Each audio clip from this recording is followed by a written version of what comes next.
Global warming is the debate that never was. It hit the news headlines 20 years ago, was never really questioned, and we've been spammed by it ever since. With the rapid decline in regular church-going, our innate desire for spirituality can find a home in the new church, the Church of Global Warming. This church tells us we are destroying the planet by our consumerist greed. It plays on the classic guilt complex. We crave too many goodies in life and, to get them, are burning too many fossil fuels. This releases CO2 into the atmosphere, which acts as a greenhouse gas, and this is overheating the planet.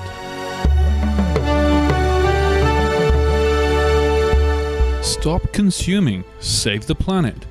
A powerful message indeed, and if true, we should listen to. But whether it's true or not is the big question. The Church of Global Warming believes that man-made global warming is gospel. However, every large-scale church always has its heretics. One of the more vocal heretics, or should I say skeptics, over the years to the CO2 argument has been Václav Klaus. He lived under repressive communism, survived it, and is a famous freethinker who has risen to the presidency of the European Union. He sees ambitious environmentalism as the new communism. It is an ideology that aims to replace the free and spontaneous evolution of mankind by a sort of central, now global planning. It is not about climatology. It's about freedom. Whether you agree that the true aim of the Church of Global Warming is control, or is it genuine concern for the environment, is up to you. However, the Church is requesting massive worldwide economic restrictions on trade and energy production. And this definitely requires centralized global planning of human development. That's why, motives aside, we really have to question the need for it, and analyze what the consequences will be. Is man-made, also known as anthropogenic, CO2 the primary cause of the global warming we've seen since the Industrial Revolution? Firstly, we aim to examine the science behind anthropogenic global warming. Secondly, we also aim to discuss something that has been perhaps more crucial in the science, sadly, in this debate, the politics. In addition, we will delve into the social and economic costs of action, or alternatively, inaction. We've been spammed by the press telling us of the disaster that awaits us. The planet is dying. Do something. Well, what do you expect? Bold headlines and fear-mongering sells. The less interesting viewpoint that imminent global environmental disaster does not await us is somewhat less interesting, not so newsworthy. The wide-ranging debate that we rarely see in our mainstream press is, however, raging underground on the web. This presentation tries to condense as much of it as possible into, hopefully, a palatable form. Global warming is a hot and contentious topic. The field of study is massive, and so are the number of data sources that are cited.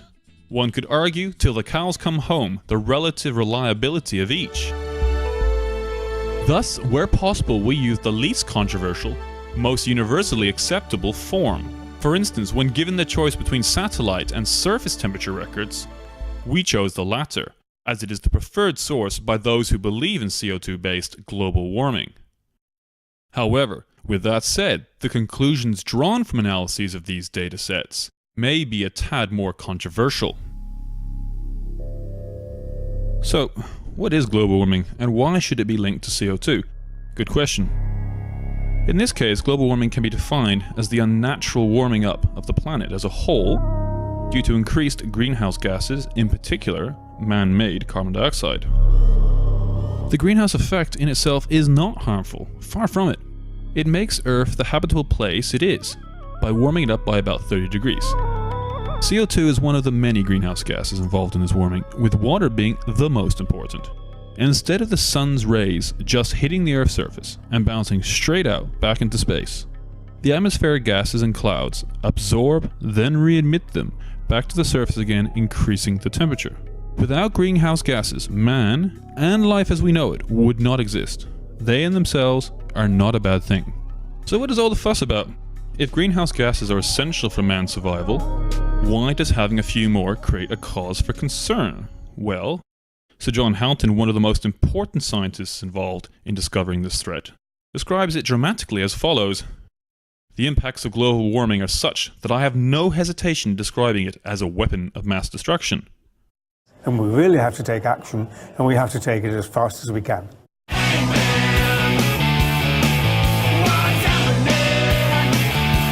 Under his leadership of the Intergovernmental Panel on Climate Change, known as the IPCC, we first heard of the global catastrophe we're digging ourselves into. The influential IPCC are the leading international authority in the global warming movement, and have the ear of the majority of the world's leaders. Paralleling the rhetoric of George Bush, Sir John Houghton said global warming is a weapon of mass destruction. Well, it could possibly affect us in a number of ways. There will be, and perhaps we are already seeing, severe droughts alongside severe storms. The melting of the ice caps will lead to flooding of low-lying areas, as perhaps we've seen already by Hurricane Katrina. In addition, deadly tropical diseases such as malaria will spread further afield to currently cooler climes. To understand global warming, you need to understand its history. The origin of global warming was politically motivated. That in itself does not mean it's incorrect, but it does help explain why the majority of politicians around the world, those who we generally trust to lead us well, believe in it. We're determined to be part of the solution to climate change. To move along a climate change agenda. We have got to persuade people around the world to change their behavior as well. Every scientist all across the world have determined that the climate is changing. Who are we to disagree with them? Well, if you see it as really an issue of energy security, not of impending global meltdown, then you can see why our politicians are happy to toe the party line. Up until the 1980s, the world's scientists were ablaze with talk of the upcoming catastrophe that was the Ice Age. A frozen world is a dead world, far more than a gloriously balmy, warm one. Maggie Thatcher became Britain's Prime Minister in her own blaze of catastrophes. The massive mining industry had collapsed. The miners were on strike and had ousted her predecessor from power. And OPEC quadrupled the price of oil overnight. The strikers, Scottish miners reinforced by men from North East England and Yorkshire, withdrew, regrouped and countercharged. There followed some of the most violent clashes on the picket lines in Scotland for some weeks. With cheap coal and oil a thing of the past, how could we safeguard our energy supplies? The danger of global warming is as yet unseen, but real enough for us to make changes and sacrifices so that we do not live at the expense of future generations. In comes the intensely unpopular but necessary prospect of nuclear power. In a bizarre twist of fate, a Faustian pact was made between the far right, Maggie the Iron Maiden, and the far left, the extreme environmentalists. If CO2, created by burning fossil fuels, was bad, then the British people would have to agree to the disagreeable, nuclear power. No generation has a freehold on this earth. All we have is a life tenancy with a full repairing lease. Maggie Thatcher forked up the money for the Meteorological Society, MET, to prove to the world that CO2 was bad, and her arch political enemies on the left were ready to back her. So the IPCC was set up under political motives. Is its science, however, impartial now, or do these motives still cloud its findings? Anyway, I would like to acknowledge the fact that I'm only a symbol of a much larger organization, the IPCC, and it's really the scientific community that contributes to the work of the IPCC and the governments. The IPCC has always claimed it represents the vast majority of the world's leading climate scientists. Its views are open, bipartisan, and universally agreed. However, if you look at their makeup, you may have cause to question this. The lead authors select their own teams from like-minded scientists that they have co-authored with. They rarely seek input from those of an opposing viewpoint. Two-thirds of the 53 authors of the key IPCC report chapter 9 belong to a small clique of co-authors. How much were the views of the 700 other leading scientists, as listed by the US Senate, who are climate skeptics, included in this report? Whether you believe in CO2-driven global warming or not, it is not fair to say that most scientists are believers. There is no consensus, and even if there was, that means little. Science is based on evidence, not weight of numbers. So let's look at the evidence.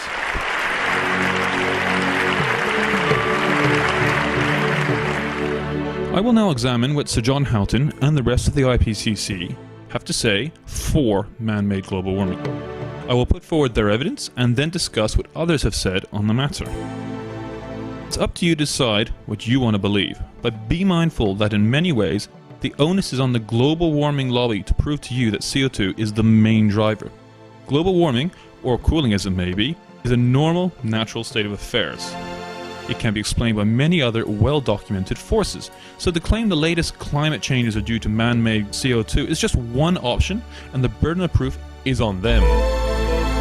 Famously, in the movie An Inconvenient Truth, Al Gore showed us the results of looking at the last 400,000 years of ice core data. Ice contains a historical record of atmospheric conditions. As layers and layers of ice deposit in the polar regions, isotopes and air bubbles are trapped. These can then be analyzed to deduce possible temperature and CO2 conditions through time. By analysing the record of the climate from the bottom of the core to the top, I will be able to see how we move from a cold period into a warm period. Al Gore demonstrated to us that CO2 and temperature levels tracked each other over time, and he claimed this implied CO2 drove temperature changes. However, almost universally, climatologists have debunked this implication. They now agree that CO2 lags temperature by 800 years, that lags temperature, and thus is not cause but effect. So, CO2 changes lag temperature changes. In response to this evidence, the CO2 lobby claimed that CO2 may indeed be secondary, but its greenhouse effect is then a positive feedback. In other words, it may not start a temperature change, but it makes any change much more severe.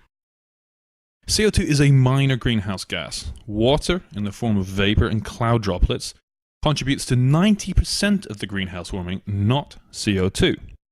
In addition, we humans only contribute to maximum a quarter of the CO2 in the atmosphere. Thus, our direct influence, agreed by most scientists, can only be 2.5%. However, this figure is not enough to explain the 0.7 degrees, perhaps, of global warming seen over the last century. Thus, our climate models use a multiplier of 2.5 on CO2's influence to balance the scales. The existence of this hypothetical positive feedback, or multiplier, is the crux of the matter. Without it, CO2-driven global warming cannot exist. Whether CO2 provides a positive feedback on the climate is highly contentious. Does it act as a multiplier, and if so, how? The proposed mechanism is as follows. Increased CO2 would lead to a slight increased air temperature, which would then lead to increased evaporation of water, especially from the tropical oceans. This evaporation will lead to more clouds in the sky, and thus further warming because this layer of water droplets can have a strong greenhouse effect. So, the multiplier occurs because CO2 emissions not only add to the CO2 greenhouse effect, but also trigger further warming by the water greenhouse effect. In principle, this positive feedback loop, which justifies a 2.5 multiplier, seems plausible. However, if you look at the actual available physical evidence, we don't see this phenomenon happening. If anything, the climate tends to revert to its previous equilibrium after a warming event. Luckily for us, negative feedback mechanisms prevail. This in many ways makes logical sense, because if the slightest change to the planet's equilibrium resulted in dramatic changes, the climate would be constantly going out of control, and it would be a very inhospitable place for us. Ice core data shows us that increasing temperature trends change to decreasing ones, while CO2 levels are still high. Surely this reversal would not be possible with significant CO2 feedbacks dominating. Without these hypothetical feedbacks, CO2 as a driver of global warming is out of the running in the greenhouse effect race. Most agree that a massive doubling of CO2 in the atmosphere can only lead to a 1 degree increase in temperature.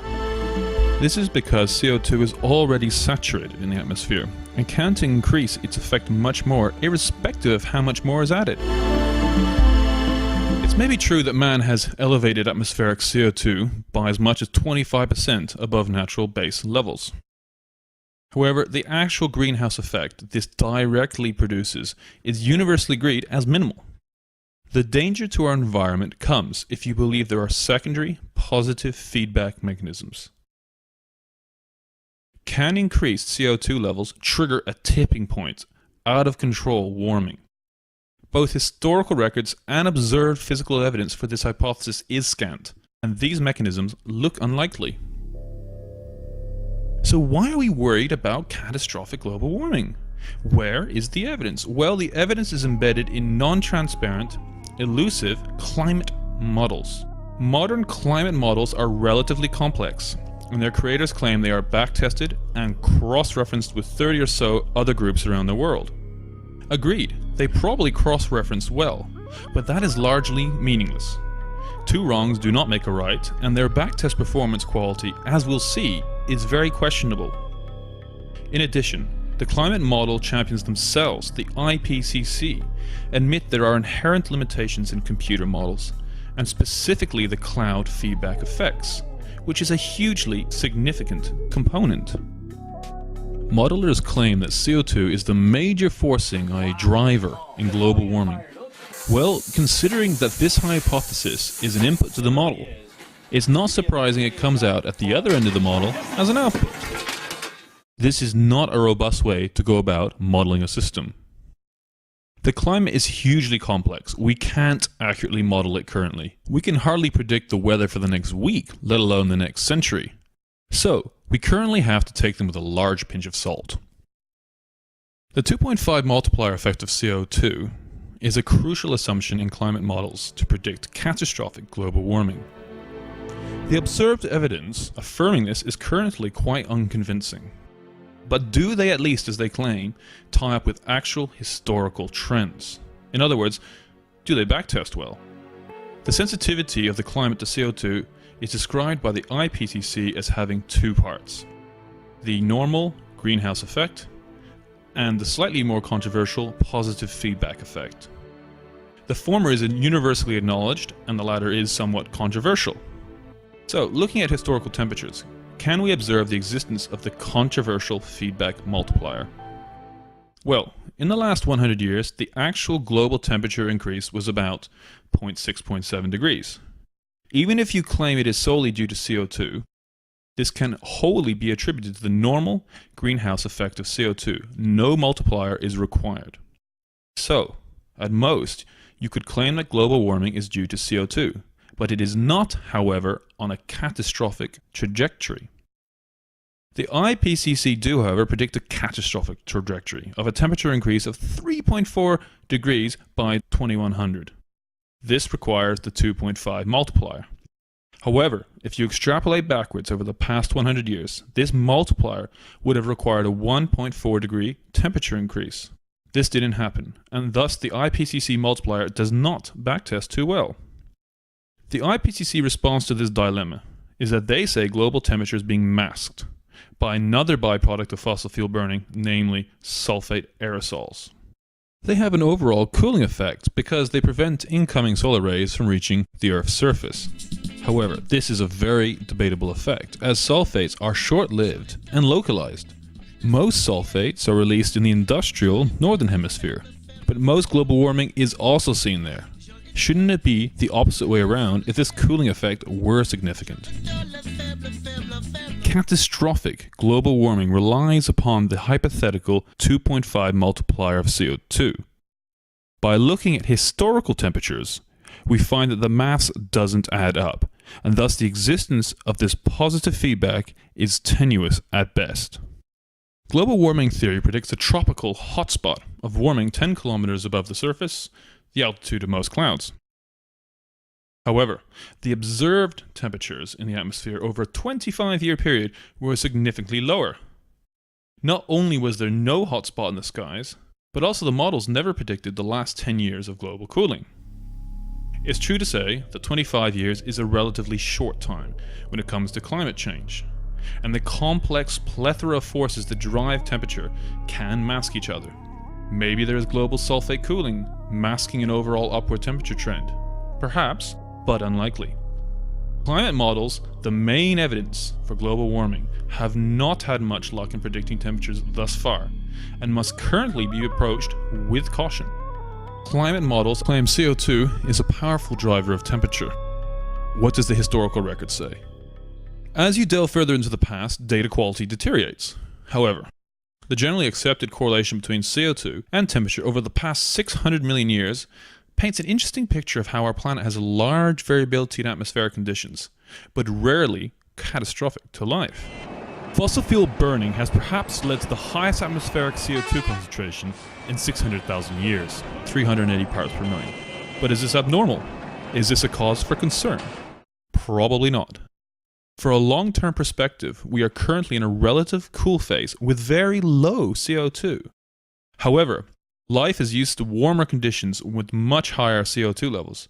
Not only is 380 parts per million a relatively low level, but the correlation between CO2 and temperature is relatively weak in the long term.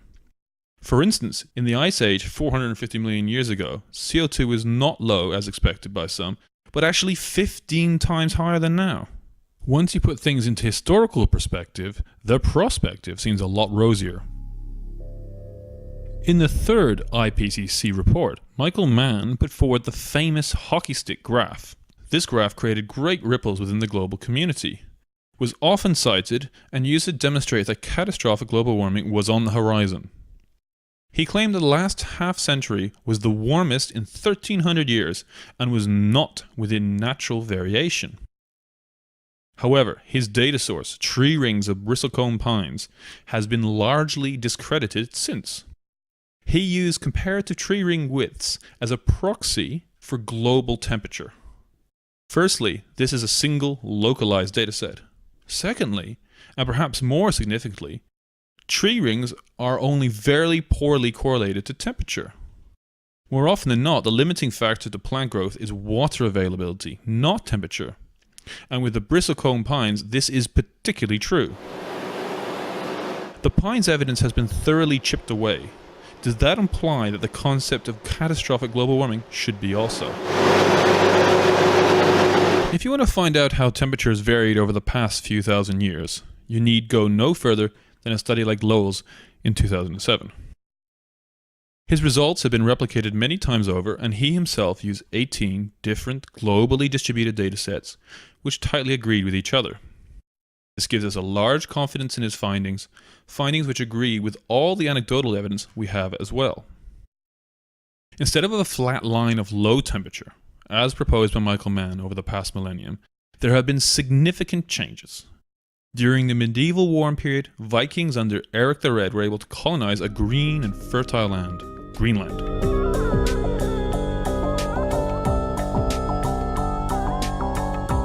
"500 years later, they were completely driven out by the worsening cold of the Little Ice Age.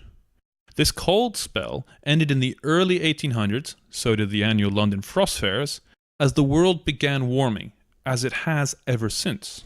So, today is not particularly warm. It's still cooler than the Middle Ages, and in addition, and perhaps most importantly, the current warming predates any industrialization by a few hundred years. Since the Industrial Revolution, both temperature and CO2 have risen somewhat. True.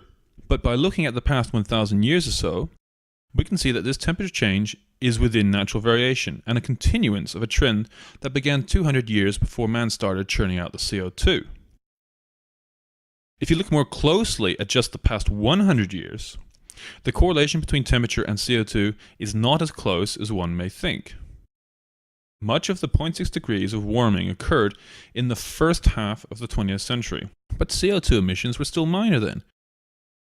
During the post-war boom of the 40s to the 50s, when you would have expected significant global warming due to CO2, the reverse happened. Temperatures dropped. You could say that there were other extraneous factors that led to this discontinuity in global warming. Some claim sulfate cooling, but this is largely discredited and no other factors have been proposed. So, man-made CO2 output does not appear to correlate well to temperature over the past century. By all accounts, whether it be surface stations, satellites, or by balloons, global warming has stopped over the past decade. There has been global warming for the past century, but its growth has stalled since '98 in the face of the highest ever output of CO2. Some would say that this is just a natural variation masking the prevailing CO2 effect, and it is too soon to read anything into it. However, many skeptics would perhaps suggest that this downturn is perfectly explicable and demonstrates where the real driving force of the global climate is. It is the result of the combined forces of the well-documented alternative drivers of global temperature, the sun and the sea. The current cooling is perhaps due both to the oceans going into a well-predicted cooling phase, for example La Niña arriving in the Pacific, and due to ultra-low sunspot activity. In the face of the highest man-made CO2 output in history, global temperatures have dropped over the last decade, not risen as predicted by the climate models. Whether this is a temporary blip or not, none of the climate models relied on by the IPCC forecast this. The ice is becoming too weak to support a male polar bear. Each year, as the climate warms, the Arctic holds less ice. This is a disaster for polar bears. Without its solid platform, they can't hunt the seals they need in order to survive. This may be a glimpse of the unstable future faced by this magnificent creature. We are constantly being confronted with disturbing images of Mother Nature in strife, such as drowning polar bears. However, many studies show that these natural disasters are simply not happening. If anything, the planet is becoming less stormy, more fertile, and more habitable for both plants and animals. And by the way, polar bear populations are rising. Is the planet in strife? Is Mother Nature warning us that we are mishandling her and setting her on a course of catastrophic climate change? Most people agree that we could always do a better job of managing our environment. However, the question we pose here is whether CO2 production is leading to environmental disaster. There is very little evidence that the current warming trend has adversely affected the planet's environment. Quite the contrary, in fact. Despite the spiel often spun to us that there are more hurricanes, more floods, and more droughts of biblical proportions on their way, warming is good, cooling is bad. The continuous and stable warming of the last 300 years is saving lives and making us more prosperous. Let's look at the evidence. For the past 100 years, has there been a rise in hurricanes? No. More droughts? No. More melting glaciers? Yes, but this started well before man's industrialization, and thus is natural, not man-made. Likewise, has there been melting of the North Pole ice? Yes, but this trend is also pre-industrial, therefore also natural. In addition, the South Pole is actually expanding. If the current warming trend continues the next 200 years, the sea will only rise by 1 foot. Hardly cause for a concern. The planet is not crying out for help. It is a massive ecosystem that is not only weathering man quite well indeed, but actually positively prospering. Climate modeling is the future, not the present. One day we'll have a model that will encapsulate all the fundamental processes that make up our environment. Even then, due to the intrinsic chaos of this dynamic system, we would probably be only able to predict to a certain confidence level the weather. CO2 is the flavor of the month, but in many ways it's hard to justify as the dominant force driving our climate. We just don't have substantial evidence supporting it. Until we do, can we explain, at least qualitatively, the major drivers that are leading to the current global warming? Fortunately, the answer is yes, and these forces, unlike CO2, do have substantial amounts of evidence supporting them. But what are these possible forces? Plants absorb CO2. Ice reflects sunlight. Greenhouse gases absorb sunlight. And clouds both absorb and reflect sunlight. These all influence the greenhouse effect, and thus temperature. But are they the primary drivers of Earth's climate? What really feeds the system its energy? The sun and the sea. In particular, we could be really looking at the cycles of sunspots, which are flares of intense magnetic activity, and the ocean currents.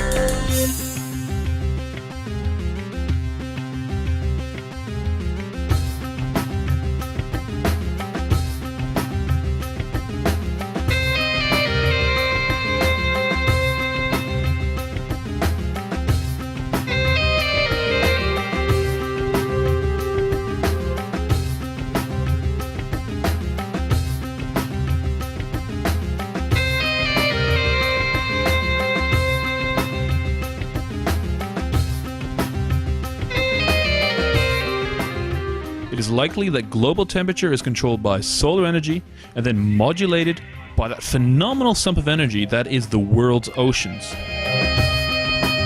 The solar and oceanic cycles sometimes offset and sometimes complement each other. The many other influences, such as man-made CO2, are relatively minor and often offset each other.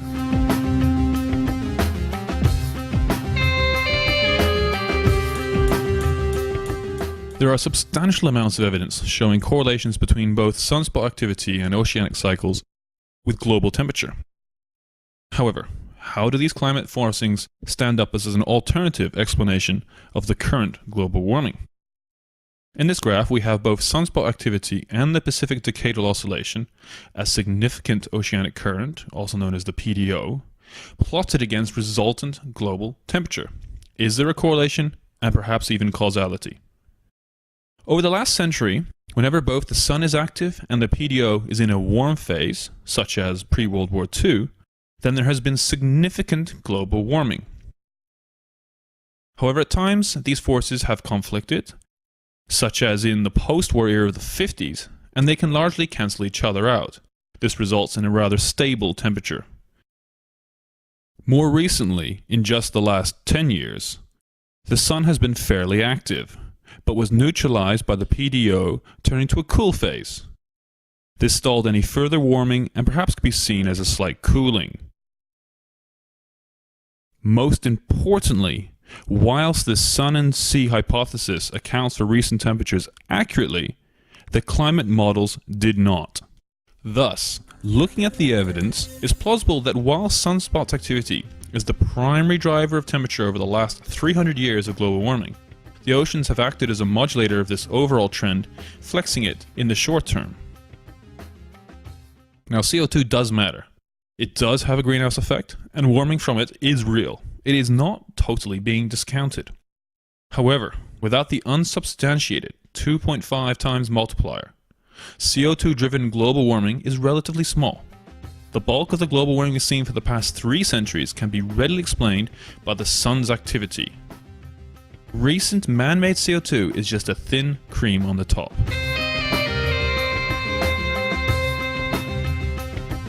The very low solar activity of the 1600s, known as the Maunder Minimum, wiped out Viking civilization in Greenland. The next period of inactivity, the Dalton Minimum of the early 1800s, was characterized by the London frost fairs. Since then, the global weather has warmed and likewise the sunspot activity risen. Coincidence? The correlation between sunspots and temperature has long been recognized and has stood the test of time. As far back as 1801, William Herschel noted an apparent connection between wheat prices and sunspot records. The evidence for sunspots being a primary driver in climate change is considerable. So why have we suddenly put the finger of blame on CO2? It's the sunspots. Give credit where credit is due. It is possible, though far from proven, that man-made CO2 could trigger a tipping point that could send temperature catastrophically out of control. However, as for our current global warming, there are somewhat more convincing, substantiated drivers, primarily sunspots and also the oceans. The current, gentle warming they drive is far from catastrophic. It is beneficial.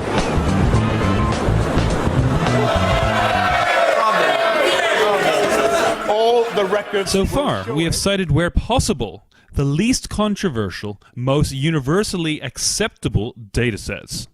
Global warming is a hot topic and controversy is always going to exist, but we've tried to concentrate on using non-biased, middle-of-the-road data.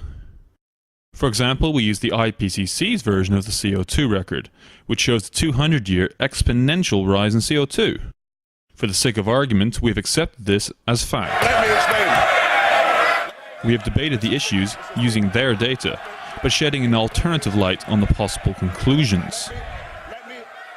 Let's take one step back and hopefully, without muddying the waters too much, question two of the fundamental data sets, which are the foundation of the IPCC's argument: the temperature and the CO2 records. All the records will show it.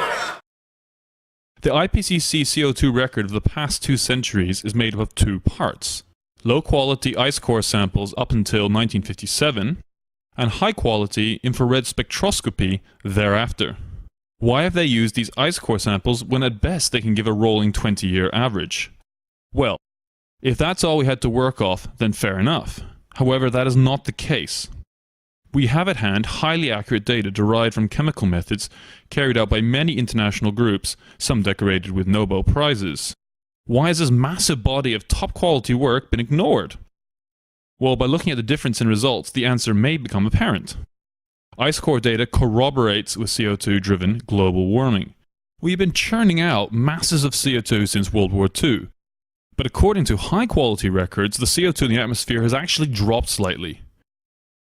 Today's so-called dangerous level of 380 parts per million is significantly lower than 1940 and 1820. This noticeably contradicts global warming theory. In addition, CO2 changes lag temperature by 5 years. How can this be possible? Well, it is if you assume that temperature drives CO2, not the other way around. The well-known mechanism is as follows. Oceans contain the vast majority of the planet's CO2. By varying temperature, you slowly vary the amount it can hold, and thus the amount that resides in the atmosphere. The IPCC have ignored the existence of 200 years of high-quality CO2 measurements. These clearly show that CO2 is naturally highly variable and also that it lags temperature. CO2 is not the driver, but the driven. The IPCC championed the surface temperature record over that of satellites and balloons which monitor atmospheric temperatures. It is true that there is a great debate that rages over the comparative merits of the 3 data methodologies. Satellites have only a continuous record since '79, and balloons have non-standard instrumentation, but combined they give a corroborating, unpolluted and global record since '58. The surface temperature record goes back to the late 1800s, but is far from clean. The number of stations has declined significantly over the years, and the quality is often questionable. Many stations are polluted by the local environment, for example near runway tarmacs, or as we can see here, next to a trash burn barrel. In addition, many sites which were unspoilt and greenfield 100 years ago are now built up and within cities. Buildings retain heat and artificially raise the local temperature beyond natural background levels. This urban heat island effect has been declared negligible by the IPCC, but many others claim it has exaggerated official temperatures by as much as 20%. The urban heat island effect is very well documented and suggests that there is an exaggeration in the global temperature record. But the IPCC choose to ignore this. After all, it does prop up global warming theory. With that said, even if the record is inflated by 20%, there still is global warming. That is not being questioned here. What is questioned, though, is that it is not as large as they say, and it's been rising for 300 years, well before industrialization. So, it is likely that global warming is largely due to natural variation and very little to do with CO2 production. all the records. The beauty of science is that it's rarely black and white. It's often shades of grey, and we end up believing a theory because the weight of probability agrees with it. So let's look at some of the claims of man-made CO2 being the primary driver of the current global warming. It is true that CO2 correlates quite well to temperature, but it lags by 800 years, which would suggest it is effect rather than cause. Some say this lag is irrelevant because it's the positive feedback on the temperature that makes it a global forcing. This also may be true, but there is very little physical evidence to this effect. An important telltale sign of greenhouse gas-driven global warming was the expectation of hotspots in the tropical troposphere. However, over the past 25 years, they haven't been convincingly observed. We are allegedly set on a course for catastrophic global warming. This assumes that the last 50 years were the warmest in the last 1300 and is not within natural variability. However, as we've seen, not only are we not in the 50 warmest years, but also our current warming trend is remarkable in its unremarkableness. It fits easily within natural variability.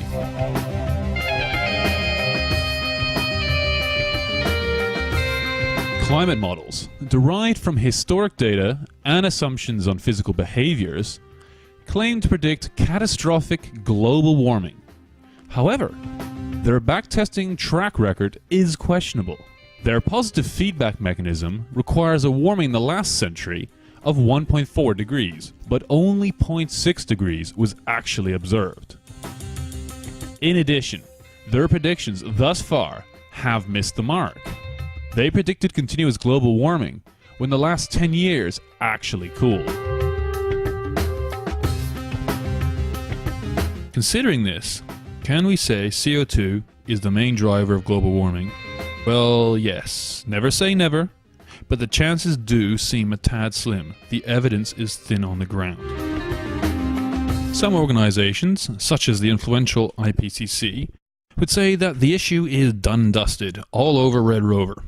CO2 is driving global warming, the science is settled.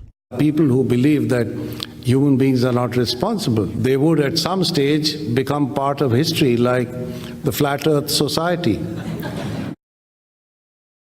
Others, like the 700 top scientists who put their names on the dotted line and signed a US Senate minority report saying they were skeptical, would perhaps of course disagree.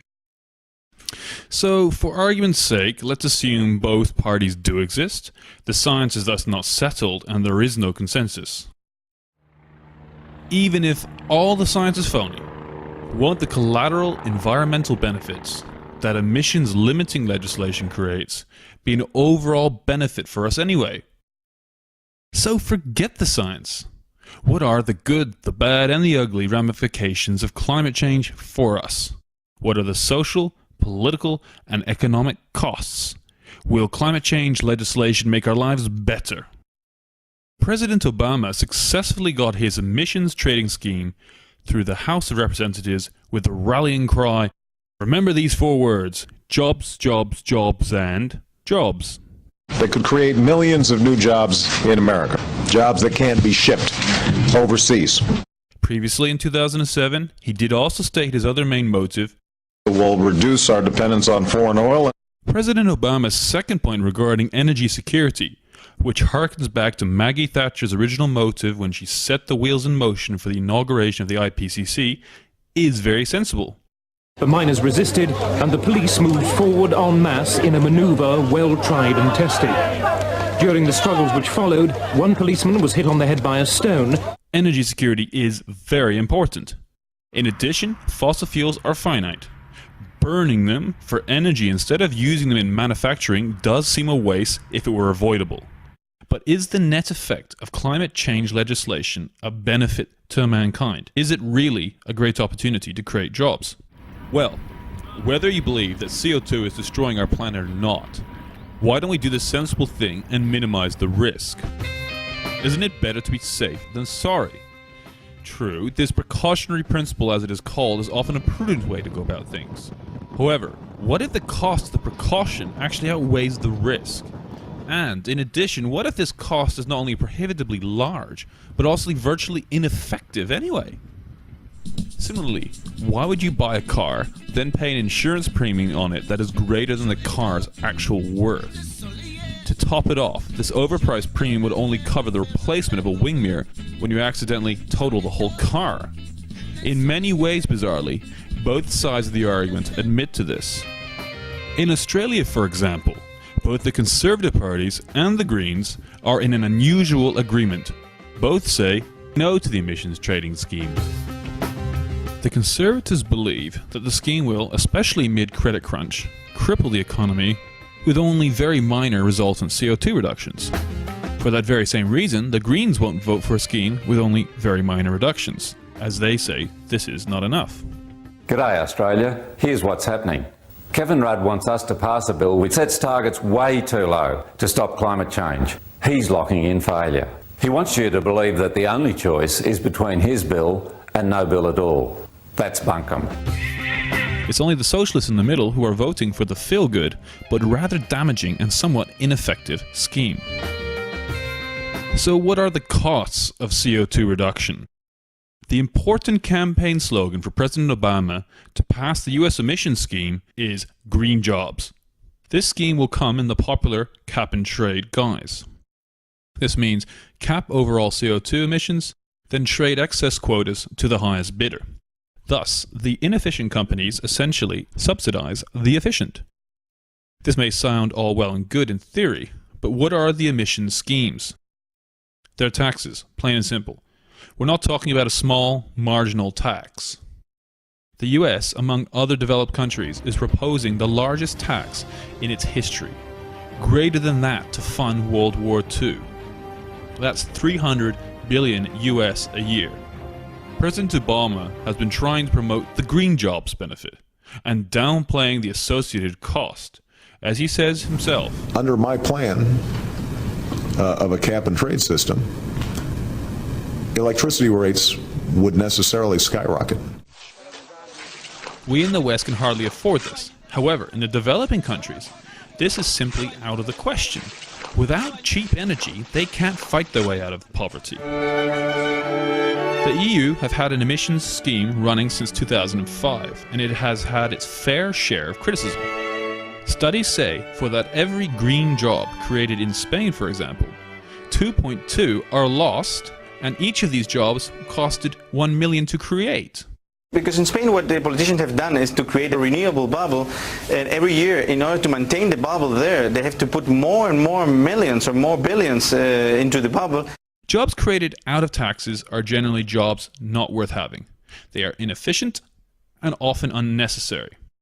There was a very good reason the 100% employment policy of communism led to ultimate economic collapse. It doesn't work. You can't make something out of nothing. And Spain's unemployment rate is currently the highest in Europe. To really minimize emissions and improve energy efficiency, we need innovation. And innovation needs a stable, free economy. Emissions trading schemes are massive tax schemes that empower governments to the detriment of their very own citizens. They could very well create social democratic states that are intrinsically inefficient and invariably stifle their economies. Somewhat counterproductively, some of the currently implemented CO2 reducing policies are actually increasing CO2. Biofuels, such as those derived from palm oil and sugarcane, are meant to be grown to reduce petrol use in cars. This sounds all well and good in principle, but this procedure leads to essential food crops being replaced with cash crops. This in turn leads to the destruction of the rainforest, as land is cleared both for the biofuel cash crop and for food. Destruction of the rainforest leads to release of CO2 and damages local self-sustainability. The virgin rainforest of Borneo, it has stood for thousands of years. But it's being destroyed at a rate said to be unparalleled in human history. It's disappearing under a two-pronged onslaught from logging and the proliferation of palm oil plantations. In addition, emissions trading will damage industry in many ways. Carbon-dependent industries, such as power generators, aluminium smelters, and the mining companies will be particularly affected. It will heavily tax them, create market uncertainty, and thus also devalue them further. This devaluation will drop their credit ratings and likely make them go either bankrupt or at least overseas. Countries like India and China have stated many times that they will not match US environmental goals in order to protect their own economies. They would thus be the beneficiaries of our outsourcing loss. If Australia goes ahead with its emissions trading scheme, it would spend about 50 billion Australian dollars by 2020. This would lead to an inconsequential 10% cut in Australian emissions. All of the activities about mitigating carbon dioxide, which is not a pollutant, are pointless, very expensive, and completely ineffective. So with so high a cost and so little a benefit, does the precautionary principle of better safe than sorry seem a viable option? Even if you believe in man-made global warming, are phenomenally expensive schemes to reduce CO2 emissions the best way to deal with it? Within these last 19 months, at least 45 satellites have circled the Earth. Tirith satellites have given us unprecedented warnings of hurricanes and storms, and will do the same for forest fires and icebergs. The beauty of man is our adaptability. Where there is a will, there is often a way. Energy production is the foundation of modern civilization. Without cheap energy, we can kiss our prosperous lifestyles goodbye. So with all this ingenuity, perhaps we should be able to kick old school, dirty coal and oil out the door. It's time to herald in a cleaner, greener world powered by wind and by solar. Our human ingenuity will no doubt give us limitless green energy one day. But that day is not today. Renewable alternatives to fossil fuel burning are not yet available. There are no cheap technologies to replace coal. Nuclear could do the job, and it's high time we pulled our heads out of the sand, don't believe the hype, and actually consider it seriously. It seems to me that if A, you believe in man-made global warming, and B, you want to tackle it seriously, you really should be embracing nuclear power. However, I digress. The point is, renewables can't replace coal. Coal is not only very cheap, but also extremely reliable. Solar needs the sun, wind needs the wind, and whilst coal can run 24/7, they only run intermittently. As for clean coal, it's a great concept, but presently just a pipe dream. It won't realistically be on the horizon for decades to come. If there were cleaner, greener, and at least barely economic alternatives to coal, we would use them in a flash. Unfortunately, they haven't been invented yet. So for the foreseeable future, coal will be there making our lives better until a viable alternative is invented to perhaps replace it. The global warming debate, like its subject matter, the globe, is a hugely complex affair. But here are a few take-home points that may be food for thought when considering whether man-made CO2 is a serious problem or not. Global warming did not start in the last century, as we're often told, but hundreds of years earlier, before any industrialization.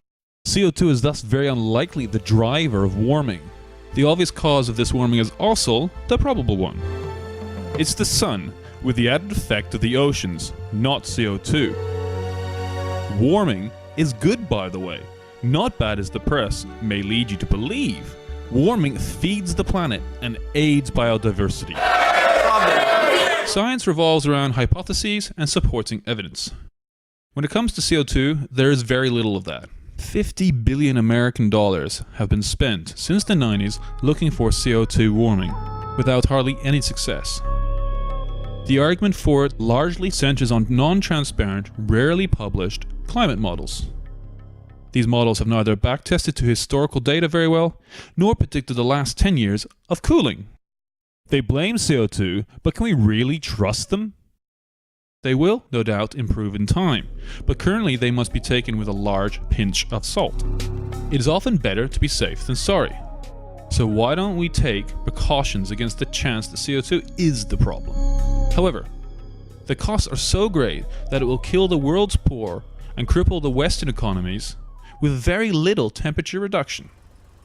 CO2 gets such a bad name, unjustly so. It is not a pollutant at all. It is actually a vital element of the atmosphere, and an important fertilizer that has improved global crop yields by 15% since the 50s. Surely we should be producing more, not less of it.